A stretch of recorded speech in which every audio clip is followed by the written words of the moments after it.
അതാ ഇസ്ലാമിന്റെ ഭരണാധികാരിയുടെ സ്വപ്നത്തിലേക്ക് മഹാനായ നബി മുഹമ്മദ് മുസ്തഫ സല്ലല്ലാഹു അലൈഹി വസല്ലമ തങ്ങൾ അവിടുന്ന് സ്വപ്നത്തിൽ വന്ന് പറഞ്ഞു കൊടുക്കുകയാ, നാളെ ഒരു മനുഷ്യന് ബഗ്ദാദിൽ നിന്ന് ഇവിടേക്ക് വരും.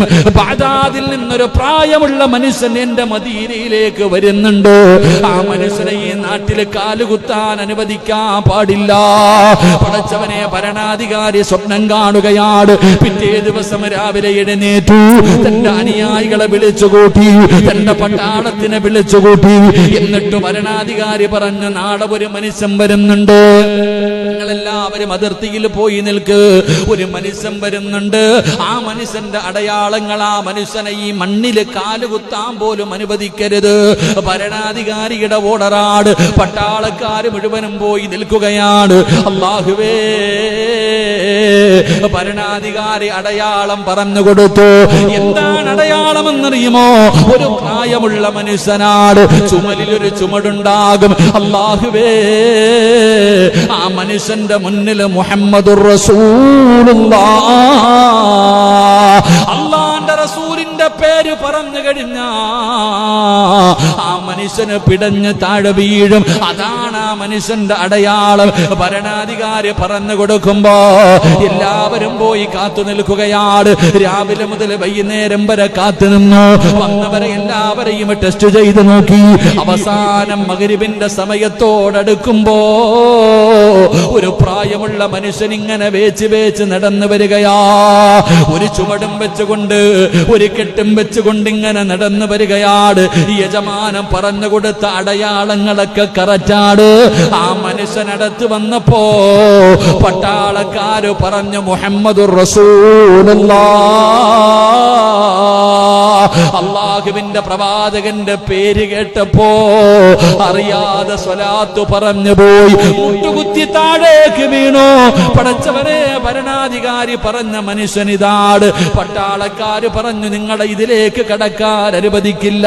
അവിടുന്ന് തിരിച്ചുവിടുകയാണ്. ഈ മനുഷ്യൻ ബഗ്ദാദിൽ നിന്ന് നടന്നാണ് വരുന്നത്.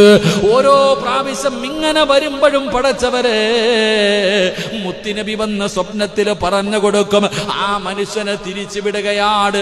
32 പ്രാവശ്യം അങ്ങനെ തിരിച്ചുവിട്ടു.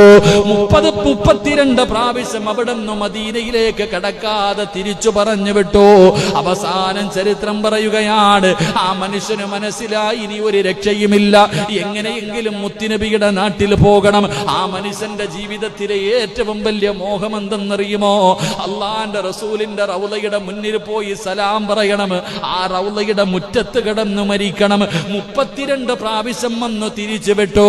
അവസാനം താൻ സമ്പാദിച്ചത് മുഴുവനും ഒരു മനുഷ്യന്റെ കയ്യിൽ കൊടുത്തിട്ട് അവിടെ നിന്ന് പറഞ്ഞു, എന്നെ എങ്ങനെയെങ്കിലും ഒന്ന് മുത്തുനബിയുടെ നാട്ടിലെത്തിക്കണം. തന്റെ സമ്പാദ്യം മുഴുവനും കൊടുത്തു. അവസാനം ഒരു മനുഷ്യന് വിറക് കെട്ടിന്റെ അകത്ത് വെച്ച് കെട്ടുകയാണ്.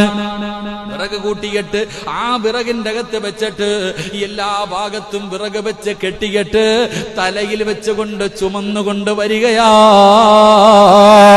അല്ലാഹുവേ,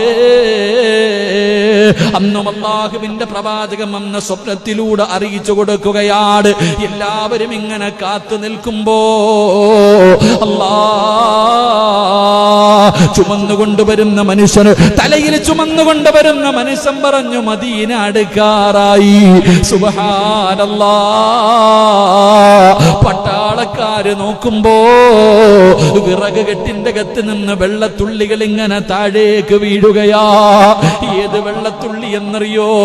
അല്ലാഹുവേ, മുത്തുനബിയുടെ മദീന അടുക്കാറായെന്ന് പറഞ്ഞപ്പോ റസൂലുള്ളാഹിയുടെ പുണ്യമായ മദീനയുണ്ടല്ലോ, ആ മദീന അടുക്കാറായെന്ന് ചുമന്നുകൊണ്ട് വരുന്ന മനുഷ്യൻ പറയുമ്പോ സന്തോഷം കൊണ്ട് കരയുകയാ. സന്തോഷം കൊണ്ട് കരയുകയാ. വിറക് കെട്ടിന്റെ അകത്ത് നിന്ന് കണ്ണുനീരിങ്ങനെ വീഴുകയാണ്.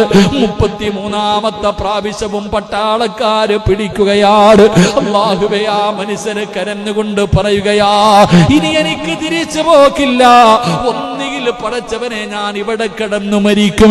എനിക്ക് മുത്തുനബിയുടെ റൗളയുടെ മുന്നിൽ കിടന്നു മരിക്കാൻ എന്റെ ജീവിതത്തിലെ ഏറ്റവും വലിയ മോഹമാണ്. എന്നെ അനുവദിക്കുന്നില്ലെങ്കിൽ ഞാൻ ഇവിടെ കിടന്നു മരിക്കുമെന്ന് പറഞ്ഞ് അല്ലാഹുവേ ഭക്ഷണം കഴിക്കാതെ വെള്ളം കുടിക്കാതെ ആ മനുഷ്യനെ പട്ടാളക്കാര് തടഞ്ഞിട്ടിരിക്കുന്ന സ്ഥലത്ത് കിടക്കുകയാണ്. ആ രംഗം കണ്ടിട്ട് പട്ടാളക്കാർക്ക് പോലും സങ്കടം തോന്നുകയാ. അവസാനം ഭരണാധികാരിയുടെ മുന്നില് പട്ടാളക്കാര് ചെന്നിട്ട് ചോദിക്കുകയാ, മനുഷ്യൻ ചെയ്ത തെറ്റെന്താ? ആ മനുഷ്യൻ എന്ത് തെറ്റ് ചെയ്തതിന്റെ പേരിലാണ് അവിടെ നീ മനുഷ്യനെ തിരിച്ചു പറഞ്ഞു വിടുന്നത്? ആ സമയത്താണ് പട്ടാളക്കാരോട് ആ ഇസ്ലാമിന്റെ ഭരണാധികാരി പറഞ്ഞു കൊടുക്കുകയാണ്, അല്ലാഹുവിന്റെ പ്രവാചകനാ പറഞ്ഞത്, മുത്തുനബിയാണ് എന്നോട് പറഞ്ഞത് ആ മനുഷ്യനെ കടത്തി വിടരുതെന്ന്. അതിന്റെ കാരണം എന്തെന്നറിയോ? ഓരോ പ്രാവശ്യം ആട്ടിയോടിക്കുമ്പോഴും മദീനയെ സ്നേഹിച്ചു കൊണ്ടുവന്ന മനുഷ്യരാ. അല്ലാഹുവിന്റെ പ്രവാചകനെ വല്ലാത്ത ഇഷ്ടമാണ്, മദീനയെ വല്ലാത്ത ഇഷ്ടമാണ്. മുത്തുനബിയുടെ റൗളയുടെ മുന്നിൽ കിടന്നു മരിക്കണമെന്ന് കൊതിച്ചു കൊണ്ടുവരുന്ന മനുഷ്യനാ. ആ സ്നേഹവും നടന്നതാ മുസ്ലിമേ, ആ സ്നേഹവും നടന്നതാ മുസ്ലിമേ. ആ മനുഷ്യനെങ്ങാണം റൗള ശരീഫിന്റെ മുറ്റത്ത് വന്നിട്ട് എന്നോട് സലാം പറഞ്ഞാൽ ആ മനുഷ്യരോടുള്ള സ്നേഹത്തിന്റെ പേരില് ആ മനുഷ്യനെങ്ങാണം റൗള ശരീഫിന്റെ മുറ്റത്ത് വന്നിട്ട് എന്നോട് സലാം പറഞ്ഞാല് ആ മനുഷ്യനെങ്ങാണം എന്നെ വിളിച്ചാ ഞാൻ എഴുന്നേറ്റ് പോകും സഹാബാ.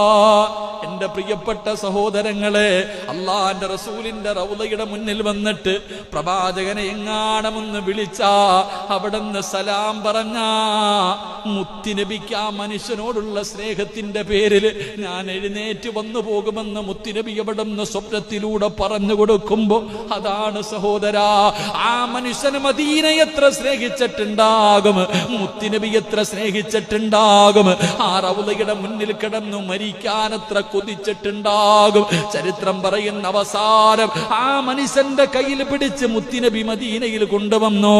റൗള ശരീഫിന്റെ മുറ്റത്ത് വന്നു, മുത്തുനബിയോട് സലാം പറഞ്ഞു. അവസാനം ആ റൗളയുടെ മുറ്റത്ത് കിടന്നു മരണപ്പെട്ടു. ജന്നത്തുൽ ബഖീയിലെ കബറടക്കി എന്ന ചരിത്രം പറയുമ്പോ എന്റെ പ്രിയപ്പെട്ടവരെ, മക്കയെ സ്നേഹിക്ക്, മദീനയെ സ്നേഹിക്ക്, മുത്തുനബിയുടെ റൗള കാണ്, പരിശുദ്ധമായ കഅബാലയം കാണ്.